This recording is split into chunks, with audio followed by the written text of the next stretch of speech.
Welcome back to the 162nd episode of the Daily Flip podcast. I'm your host, Alex, and today we're going to be flipping through some of the top stories, including why politicians are filthy rich, why we really just don't understand Kamala Harris and how popular she is, and an article talking about how Fetterman should not be the exception to the rule when it comes to the dress code. And of course, we will end today with our daily delight, a story meant to leave you feeling positive and ready to take on the day. Now, that's enough rambling from me. Let's jump in to our daily debate. So what would your corruption-free form of government, what would it end up looking like? What if you had to put together a fantasy or you had to put together a utopia and it was a corruption-free type of government, what would you do? I feel like government is always going to lend itself towards corruption because influence and power over the laws that are created are, of course, going to make the people with a little bit of extra money, a little bit of extra influence outside of the government be interested because they could be directly affected by what the government puts in place. But as you know, I have ranted against corruption and a lot of the policies before, so I want to know your opinion. Throw it down in the comments section, and it's a great segue into our first article that comes from the Washington Free Beacon. And the headline reads, "The Perks of Public Office." And the book that they're actually reviewing here, and yes, it is a book review, is called The Filthy Rich. And they're trying to not just review the book, but also break down some of its arguments. And I think it was a very interesting read. I'm probably going to pick up the book once I'm done getting through some of the other books that I have to read, which including on that list is Atlas Shrugged. And goodness gracious, if you know how long that book is, it's going to take me a while. That may be over like Christmas, that whole month I'm going to dedicate to reading that entire book. And even then, I don't even know if I could get through it in that time span. But I'm going to try, and this is definitely on my reading list. And this is how they open the article, describing what the book is about. Quote, "It pays to be a politician, literally." That's the argument of conservative commentator Matt Lewis's new book, Filthy Rich Politicians, lambasting the culture of corruption in politics that stems from elected officials monetizing their power in the most flagrant possible ways. The timing of the book's publication comes at the populist moment, with the hit song Richmond, North of Richmond having topped the billiard charts and reflecting widespread angst against the growing chasm between the haves and the have-nots. Lewis, refreshingly, is able to criticize the excesses of the ruling class without getting mired in the self-defeating grievance that defines so much of today's populist movement. And I thought this was a really good point when I was first going through it. The idea that, we have to push back, we're kind of defeated, like, we're a little bit lower, we're not going to be able to do anything, blah, blah, blah, wah, wah, wah. That sort of mentality doesn't necessarily get us anywhere. Just calling it out, making sure that people are aware of it, aware of this corruption, that's what will cause a little bit of systematic change over time. Also, bundled, you can't just have that alone, because knowing about it and doing something about it are different things, but having the mentality that we know what the corruption is, we can point it out, and also not being self-defeatist, not saying that, hey, we can't change anything, that this is the system that's been in place for so long, that there is no way to actually change it, to impose our will on the system that governs us. That kind of mentality will lead nowhere. The mentality that, yes, we can indeed change it, that mentality, coupled with understanding how it works, is actually the way forward in a populist era that wants to get things done and doesn't just want to sit back and do the internet commentary thing, which is, a little bit ironic. I am a little bit of an internet commentator, but I would also say that we're pushing back. I'm doing some things where we're trying to change how the system operates a little bit. And even just mentioning it and spreading this word and highlighting it, that's something you can do too. Because like I said at the beginning, having the knowledge is the first part of that equation. So if you read this book or you want to tweet about it, send it out there, spread the knowledge, and then slowly, as these people become more aware of how it's done, and how they can actually impact things, the message that you can spread yourself, then there can be change. And maybe I am being naive. I said this a lot, and I've said it towards the beginning of this podcast a good amount, because, yeah, I probably am being a little bit naive. But without that naivete, without that hope, and if you have this self-defeating, this nihilistic mindset, then of course nothing will change. You have to be a little bit naive. You have to be a little bit idealistic. And that's why the best activists are young people, because they are, at their core, still naive to the way things work. They haven't become callous and ingrained in the system yet. They still hope for better days, and they still have a vision of how to get there. Even if it's not realistic, they will try, and some may even die for their causes. And I'm not saying that you should. Let's be clear. I'm just saying that's why young people make good activists, because they haven't been through the turmoils that have jaded them yet. They are still willing to give their all for movement and for creating the change that they want to see. So there are some great examples that Mr. Lewis here really points out about how the politicians are able to become so filthy rich with the current system that is in place. Quote, some of the examples that Lewis presents are so familiar that they're often taken for granted. The average compensation for a politician's book deal is often higher than their annual salary. Senator Elizabeth Warren of Massachusetts, who touts herself as a progressive populist, raked in $2.8 million from book royalties and advances between 2014 and 2018, over 15 times the salary she makes each year in Washington.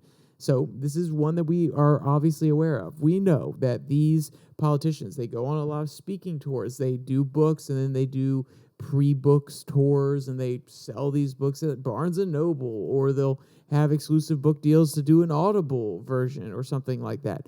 And while, let's be clear, I'm not saying that these books aren't valuable. Having an insight into the mind of someone who is operating at the highest level of government, yes, that is very valuable. But are all of their insights really that important? Do I really need to know what let's just choose a random senator. Do I really want to know what Fetterman is thinking about all the time? No, I do not. Do I want to know what Josh Hawley is thinking all the time? He just released a new book. No, honestly, I don't. Some of his ideas I like, but I don't need his lowdown on everything.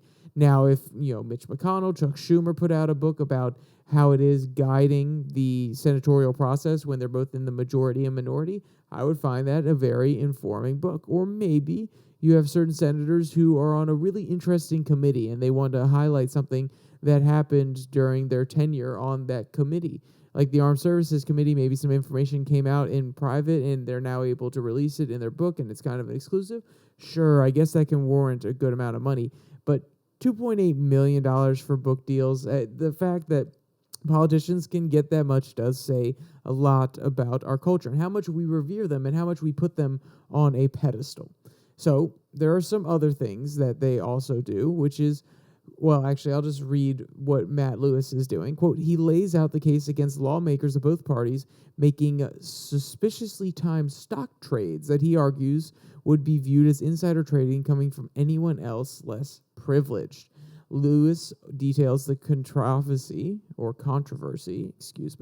surrounding former Senate Intelligence Committee Chairman Richard Burr dumping at least $630,000 in stock shares after receiving a confidential briefing about COVID-19 before the pandemic, a case that was investigated by the FBI, but no one was actually ultimately charged with a crime.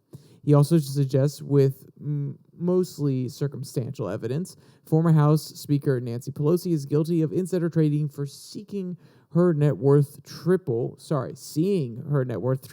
from 2006 to 2020 thanks to her husband's well-timed stock trades. We've highlighted this one before, and Dan Crenshaw is also a person that I know there have been allegations against of this sort of insider information and using it to trade and becoming a little bit richer. It's just unacceptable. I don't care if you're on the left. I don't care if you're on the right. It is unacceptable. And, maybe there should be some sort of extra public filing where Nancy Pelosi or any of her relatives actually have to indicate where they're putting their money. I think that is a little bit of an invasion of their privacy. Maybe they just shouldn't be able to trade. That's also a limitation on their freedom. So I don't know a great solution for this one. But all I'm saying is if you follow some of Nancy's moves in the market, even if you're a little bit late, you would still make some pretty good money. So it's just something that's really, really frustrating because at the end of the day, how do you restrict them from doing this? If you come up to them or their family members and say, no, you guys aren't allowed to trade anymore, it feels really restrictive. It's basically saying, no, you're not allowed to do something that an average citizen is able to do. But also, just like they aren't allowed to go out to certain venues because it could be dangerous, their life could be threatened, there are certain risks, there are certain downsides that come to getting that job. And let's be clear, there's also the argument that, hey, maybe we should pay them a little bit more money so they don't feel like they have to do this insider trading. But also, if you give them more money, then they have more money to play with, which then increases the likelihood that they're going to make more money off of those trades, therefore incentivizing them to actually trade with larger sums of money. I don't know. Like I said, it's a very, very tricky one, and it's not just the members of the House or the members of the Senate or the people around them who are directly involved in the policy making. You also have to filter it out to their families, because even if Nancy Pelosi didn't directly tell her husband, oh, hey, honey, you should really buy some Tesla shares now, all it takes is her coming home and complaining, oh, that session today, that lawmaking session, wow, oh my goodness, this Tesla thing's really throwing me for a loop. Oh, I shouldn't have said that. And maybe you may think I'm being cynical with that, but I'm saying, like, no, a genuine slip up between a conversation of a husband and a wife, it could lead to the husband going, oh, okay, so I can get a little bit of inside information, I can press it a little bit, or maybe I can just, trade based on what I know now. So it's a really, really tricky one. And how much do you restrict the freedoms of the people, but not just the people in office, but the people around them? It's not a black and white issue on that one. But I wanted to talk about this last paragraph from the article that really talks about the game that the politicians have to play. Quote, Lewis blames politics, or says politics, is a game skewed to the wealthy, pointing out that the median net worth of a congressman is about 12 times higher than the average American. But after reading his book, it seems clear that most of the problems with money in politics come from the demand side. The desire to be rich or famous or well-connected that the political life provides. Children of political privilege, think Jeb Bush or Mitt Romney, usually have been more immune from the trappings of Washington than those who suddenly find their moment of fame in the nation's capital. It's harder to corrupt someone who already has it all financially than it is for someone who suddenly goes from pauper to prince. And this is most definitely true, because of the connections that you make there, because of the friends that you find, or the potential job opportunities after the political office where you serve your nation. It's very enticing for some people to go up there and say, oh yeah, this is my way to make a little bit of money. Now, does that mean that we should have a purely political class who they've already got it all figured out? They can just have great sons who are going to be great senators and great kids who are going to be great congressmen? No, we shouldn't do that, because then it turns into a kind of family-esque system, kind of like they had towards the middle of the Roman Republic, even though there was the opportunity of some people to make their own way and be a good businessman and really fund their way into the office. But that still is going to be a process that benefits people who are a little bit more well off and who have a little bit more resources or have their own business figured out. They can kind of leave their small business behind. It's being run well, and they can go run for office. Whereas the person who's struggling in a small business, they don't have the time, even though they could be great. They could be really moral. They could have good ideas. They could be an amazing person having a great impact on their community. But because their small business isn't necessarily thriving and they're not making the most boatloads of money, they can't necessarily step away. And they may be more ideal than some of the people that do step away, who use underhanded tactics in order to get ahead in business. But, that is a separate case, and to pretend like that is how it is for everybody, that is not true whatsoever. But it is one of those things where the incentive structure is weird. It's messed up. And I can't say that I have the ultimate fix. I could say that there are a few fixes that come to mind. Get rid of the incentives for money after Congress. Make sure that it's harder for politicians to go become lobbyists with different companies that they may have worked with on different committees so that they don't feel as though they have to bend to the will of those lobbying firms in the thought or, with the idea that they could go to work for them afterwards and make a boatload of money.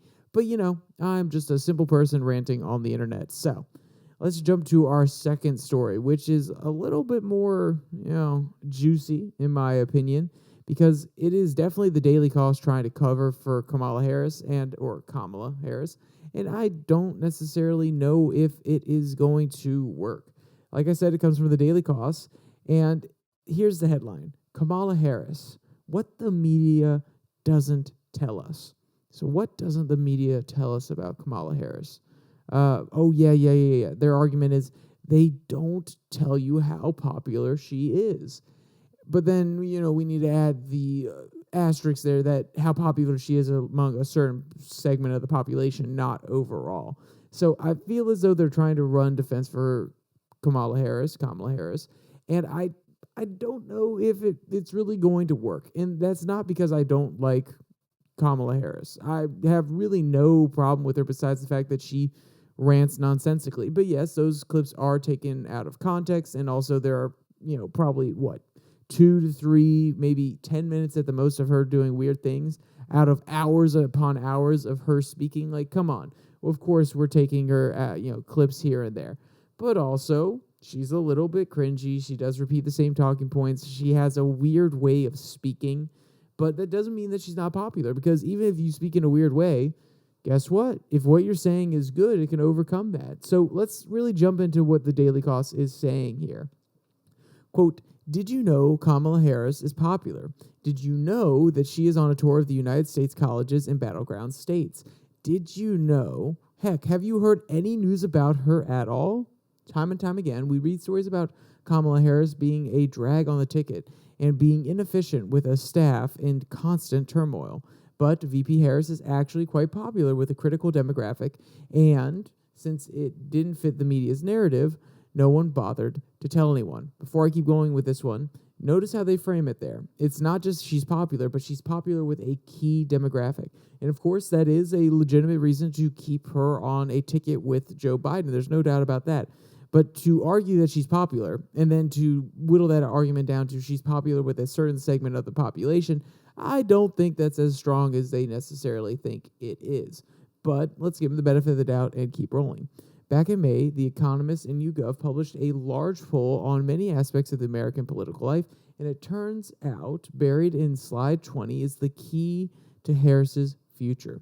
Among 18 to 29-year-olds, she polls at 59% approval, strongly approve plus somewhat approve. However, how might that actually be a special weapon? No one is talking about for 2024. But the full poll is here if you're interested. And, of course, I will link the article down below so you can actually go to this poll and read some of the information for yourself. And this is, of course, very, very important. Yes, with the younger people, she is a little bit more popular. And, I feel like that's a balance to Joe Biden, who doesn't necessarily inspire the most faith and love from the younger generation, because they look at him like, oh, Grandpa, let me tuck you into bed real quickly. You want me to get your diaper ready for you tomorrow? Do you want me to get you your pudding because you can't properly chew food? I'm not saying everybody thinks that. Some people really admire Joe Biden who are a little bit younger. But for the most part, I think everybody can acknowledge that he is getting older and some things are not as easy for him. So having someone who can lock up that younger demographic, or, with more favorable ratings, Kamala Harris, that does make sense to me. But that also does not mean that she is popular enough in the other age categories in order to overcome that. So what? 18 to 29-year-olds. Out of the voting population, you have to be 18. And let's just say the life expectancy is somewhere around 80. Yeah, right around 80 nowadays. That is 62 years. So if you take a contingent from 18 to 29, that is 11 years. So basically, 1/6 of the population approves of her. Only 1/6. Now, I'm not saying that there's other data that says other segments of the population agree with her, but you're saying right now that she's popular because 1/6. That's the argument they're making. They're saying that she's popular along this age group, and they're citing this as the reason that she's popular. So all you need is 1/6 of the population. If not, actually, it's a little bit less than 1/6 now that I think about it. It'd be probably like 1/5.5 of the population. That's what you need in order to be popular nowadays. That doesn't win elections. You need at least 3/6 of the population. Or maybe by some miracle with the Electoral College, you need like 2.9 out of 6% or 6 of the population to actually be supporting you. No, this is not an argument as to why she's popular. This is an argument as to why Biden shouldn't drop her. This is an argument as to why, okay, hey, look, I poll good in a demographic that you don't necessarily poll well in. It doesn't mean she's popular. It just means that she'll pull her weight in the ways that Biden probably needs her to. So, where does this misconception come from? Daily Cost tries to outline it here and really give us an idea of why most people's conceptions of the vice president is wrong. Quote, how did this happen? Many folks don't read the mainstream news, or maybe they know the issues they care about, and the modern Democratic Party is perfectly in sync with those issues. The environment, the right to abortion care, gun control, and more. Either way, as I've said before, put Harris out there. Ignore the naysayers because they are operating on a false presumption. Harris is smart and passionate on the things that drive voters, like access to abortion care. To capitalize on this popularity, the White House team understands data and how to win elections. Harris has been visiting colleges. Now I know, this has been covered to death. Snark alert. But this year, it's already been that she has gone to 11 campuses across North Carolina, ATT in Greensboro, North Carolina just yesterday, Hampton University in Virginia the day before. This is smart politics and real, on-the-ground strategic outreach. It's just one reason Team Biden and Harris will be on top next year. Okay, yes. So they understand where she's strong and they're deploying her properly. That still doesn't prove your argument. That doesn't prove your argument that she's popular. Your headline literally reads she is popular. And you're trying to shift sentiment by people just reading the headlines and not actually going deeper into your article. And I don't even know if you fully believe it, because otherwise you wouldn't use such flimsy arguments saying, yes, the White House knows that she's popular among this one particular group, and that's why they're utilizing her in that way. Yes, we understand that she's popular among that group. You can't make a broader argument that she's popular overall. It's so insane. I don't understand where this sentiment is coming from. Let's be clear.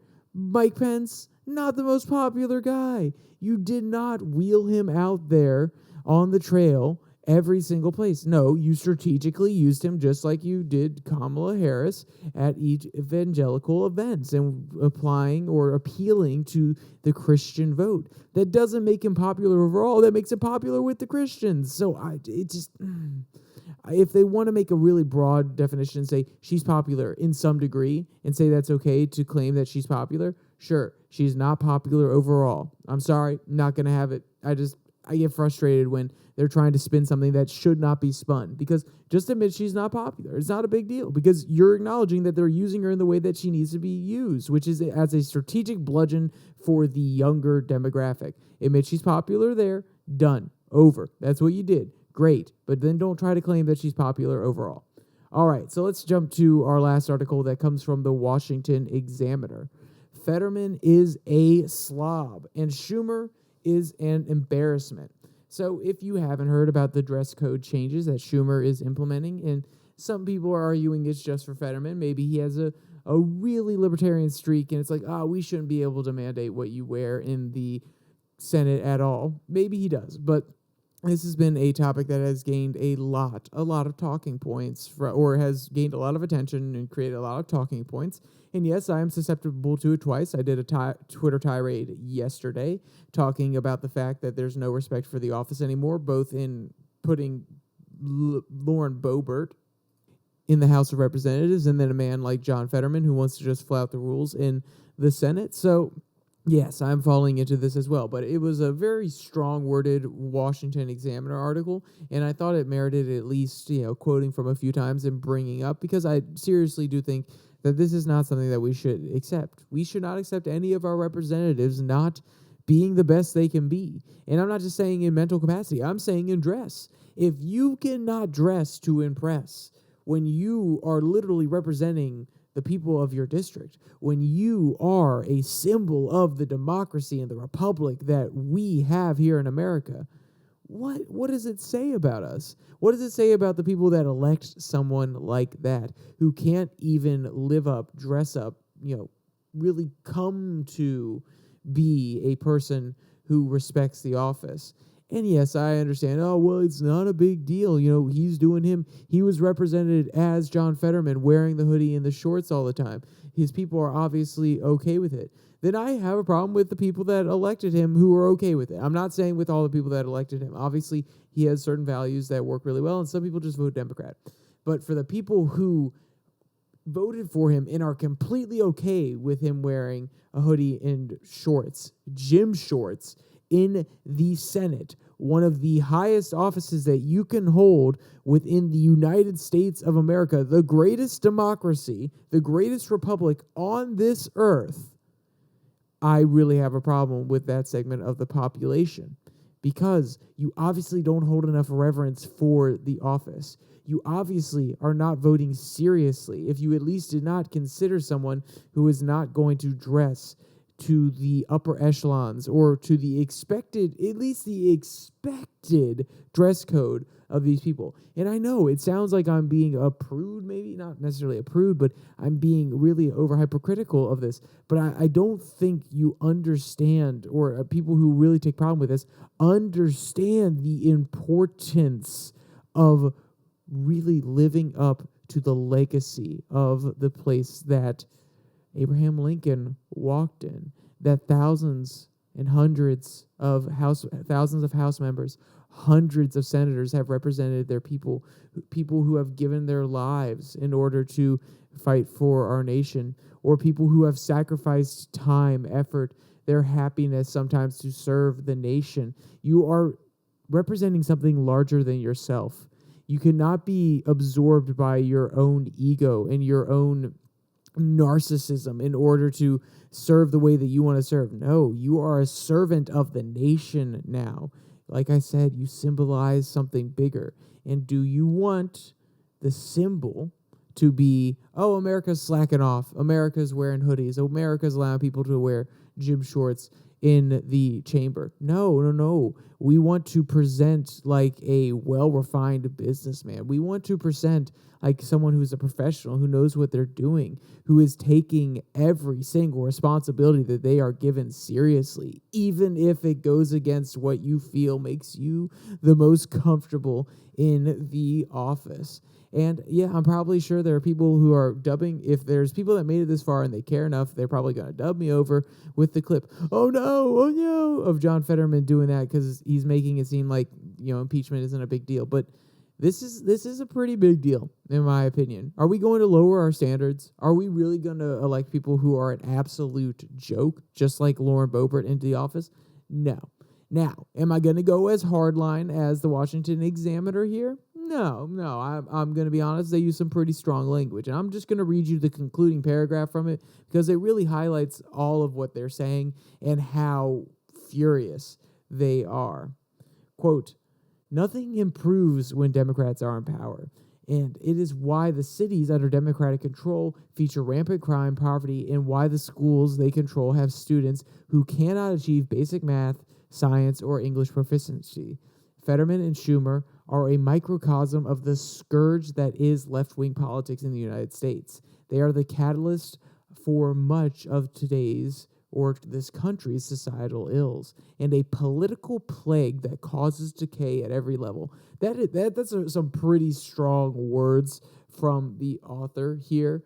And the reason they bring up the thing about basic math scores or poverty in cities or rampant crime is because they're trying to make a connection that when you lower standards, when you're willing to lower standards in order to change the way that the system works, is that actually a good thing? Does it actually benefit people? Sure. Does getting rid of the dress code benefit Fetterman? Maybe it does make it a little bit easier for him to serve out his duty. But also the question becomes, Does he take himself as seriously? Now, do other people take him as seriously when he's up there wearing a hoodie and gym shorts rather than a suit? And you may be thinking, oh, that's a stupid example. Well, think about lowering the standards for math scores. If the math score standard in order to pass 8th grade was 500 points out of 700, and now we're going to lower the score to 400 so that it makes it easier for people to be happy and make it up to the next grade and the parents not to complain and to be happy with their child's performance, even though the only reason they made it is because we lowered the standards, is that actually a good thing? Does it actually result in smarter people? Does it result in people working harder to try in order to break that barrier next time? Does it hit people with reality that they have to take responsibility for their actions? Like in math, you have to take responsibility for not knowing something. You have to be willing to ask questions. You have to be willing to practice. You have to look at your previous test scores and say, maybe I need to review this. As taking responsibility for your previous actions. And now, Fetterman, guess what? You knew what the standards were when you came into the Senate. You knew what you were getting yourself into, and now you're not taking responsibility for your actions, and you're asking the entire Senate to change its rule systems to bend to your will so you can wear whatever you want. It is shameful. But that's enough from that article. A little bit sad. Let's jump to our daily delight so we can end on a really happy note. This one comes from Laughing Squid. Disabled pig completely captures the heart of her rescuers. So, everyone, they kind of feel for that animal that has a hard time, getting around, surviving, or necessarily fitting in. But it was actually something really special about this pig that caught the attention of the people that ended up adopting her. Quote, Lily arrived at Arthur's Acres after it was discovered that she had a shortened leg, which made it difficult for her to thrive. We were called by a woman who brought a pregnant pig, and the pig had babies. And Lily was born with a birth defect in her leg, end quote. And that's just a little bit of the summary of the beginning. And, Lily may be disabled, but she's still bringing a lot of joy to everyone around her. And it just proves that you can't let small things hold you back. I know it's an animal, so it's not like, oh, yeah, it's a life lesson for humans. But it still shows you can have joy, you can have happiness while still going through really rough times and, being a little bit different than other people. Quote, she was a ray of sunshine. The minute she stepped foot on Arthur's Acres property, she realized that she was at home. End quote. And I hope all of you can feel that. I hope all of you can feel like you're at home somewhere and you are being treated amazingly. And I hope that everybody can go and read this article and, get a little bit of brightness, see the really cute videos. All of these videos and the other articles will be linked in the description below that like and subscribe button. Also down there, you can find the podcast on Spotify, Pocket Casts, Google Podcasts, as well as Podvine. And you can find the Twitter handle at Your Daily Flip, where I post a Twitter tirade, like I mentioned earlier, every Tuesday and Thursday. With all that said, there's only one more thing to say. Stay safe. Don't die.